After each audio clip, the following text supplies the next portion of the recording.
दोस्तों, स्वागत है आपका अपना चैनल टेक्निक एजुकेशन एके पर। दोस्तों, आज हम लेकर आए हैं बी सेकेंड ईयर के तृतीय सेमेस्टर पॉलिटिकल साइंस का पहला चैप्टर प्लेटो से जुड़े मोस्ट इम्पोर्टेंट ऑब्जेक्टिव प्रश्नों को, जो कि आपके एग्जाम में बार बार पूछे जाते हैं। तो चलिए वीडियो को शुरू करते हैं आज के पहले प्रश्न से। प्रश्न है दोस्तों, प्लेटो किस दार्शनिक के शिष्य थे? प्लेटो के गुरु का क्या नाम था? इसका राइट आंसर है दोस्तों ऑप्शन बी, सुकरात। अगला प्रश्न है दोस्तों, प्लेटो का जन्म कब हुआ था? इसका राइट आंसर है ऑप्शन सी, 427 ईसा पूर्व। अगला प्रश्न है दोस्तों, प्लेटो का जन्म किस नगर राज्य में हुआ था? इसका राइट आंसर है ऑप्शन डी, एथेंस में। अगला प्रश्न है दोस्तों, प्लेटो द्वारा स्थापित विद्यालय को क्या कहा जाता है? प्लेटो ने जो विद्यालय स्थापित किया था उसे क्या कहा जाता है? इसका राइट आंसर है दोस्तों ऑप्शन सी, एकेडमी। हिंदी में इसे अकादमी बोला जाता है। अगला प्रश्न है, प्लेटो की एकेडमी को अक्सर किस रूप में जाना जाता है? इसका राइट आंसर है ऑप्शन बी, विश्व का प्रथम विश्वविद्यालय। अगला प्रश्न है, प्लेटो की सबसे प्रसिद्ध रचना कौन सी है? इसका राइट आंसर है ऑप्शन सी, रिपब्लिक। अगला प्रश्न है दोस्तों, दार्शनिक राजा की अवधारणा किसने दी? इसका राइट आंसर है ऑप्शन ए, प्लेटो ने। अगला प्रश्न है दोस्तों, प्लेटो ने आदर्श राज्य की नींव किस सिद्धांत पर रखी? इसका राइट आंसर है ऑप्शन बी, न्याय का सिद्धांत। अगला प्रश्न है दोस्तों, आदर्श राज्य के नागरिकों के वर्गीकरण में रक्षक वर्ग का मुख्य कार्य क्या है? आदर्श राज्य के नागरिकों के वर्गीकरण में रक्षक वर्ग का मुख्य कार्य क्या है? इसका राइट आंसर है दोस्तों ऑप्शन डी, सुरक्षा का। अगला प्रश्न है दोस्तों, प्लेटो ने आदर्श राज्य के नागरिकों को कितने वर्गों में विभाजित किया था? इसका राइट आंसर है ऑप्शन बी, 3 वर्गों में। अगला प्रश्न है दोस्तों, प्लेटो के अनुसार राज्य का सर्वोच्च वर्ग कौन सा होता है? इसका राइट आंसर है ऑप्शन सी, दार्शनिक शासक वर्ग। अगला प्रश्न है दोस्तों, प्लेटो की रचना दी रिपब्लिक का मुख्य विषय क्या है? प्लेटो की जो रचना दी रिपब्लिक है उसका मुख्य विषय क्या है? इसका राइट आंसर है ऑप्शन बी, न्याय। न्याय प्लेटो की रचना दी रिपब्लिक का मुख्य विषय है। अगला प्रश्न है दोस्तों, प्लेटो के अनुसार शिक्षा का मुख्य उद्देश्य क्या है? इसका राइट आंसर है दोस्तों ऑप्शन सी, आत्मा की परिपूर्णता। अगला प्रश्न है दोस्तों, रूपवाद किस दार्शनिक का योगदान है? रूपवाद का सिद्धांत किस दार्शनिक ने दिया था? इसका राइट आंसर है दोस्तों ऑप्शन बी, प्लेटो ने। प्लेटो ने रूपवाद का सिद्धांत दिया था। अगला प्रश्न है दोस्तों, प्लेटो का राजनीतिक दर्शन किस पर आधारित है? प्लेटो का जो राजनीतिक दर्शन है किस पर आधारित है? इस प्रश्न का राइट आंसर है दोस्तों ऑप्शन डी, आदर्शवाद पर।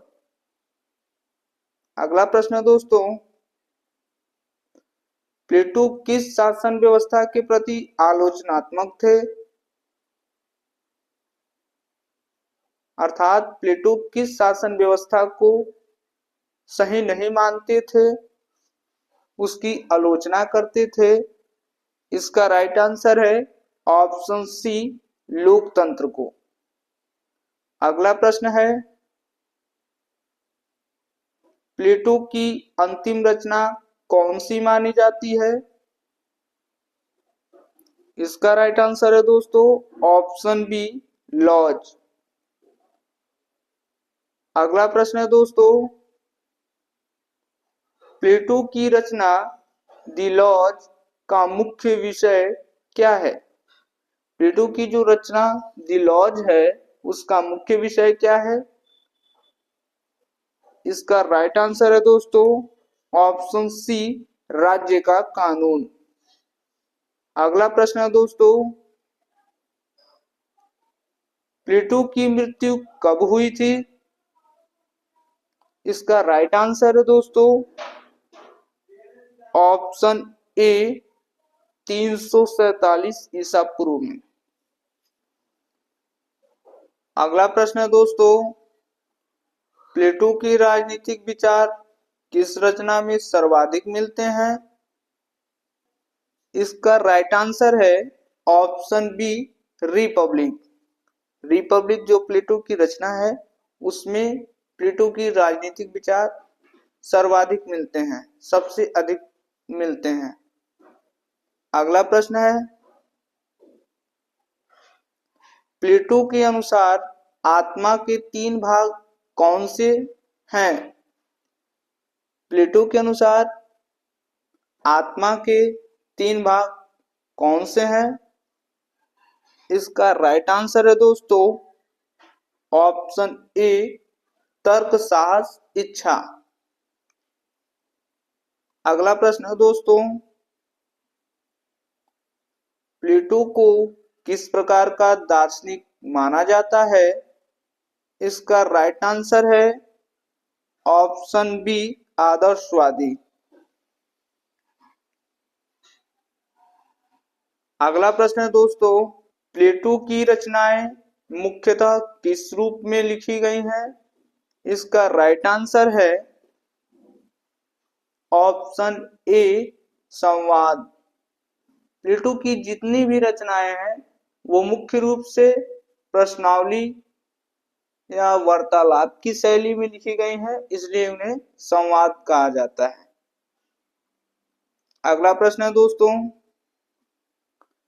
प्लेटो के अनुसार ज्ञान प्राप्ति का सर्वोत्तम माध्यम क्या है? इसका राइट आंसर है दोस्तों ऑप्शन सी, तर्क। प्लेटो के अनुसार ज्ञान प्राप्त करने का सर्वोत्तम माध्यम जो है तर्क है। अगला प्रश्न है, प्लेटो ने आत्मा को किसके साथ जोड़ा है? इसका राइट आंसर है ऑप्शन बी, न्याय। अगला प्रश्न है, प्लेटो के अनुसार राज्य किसका विस्तार है?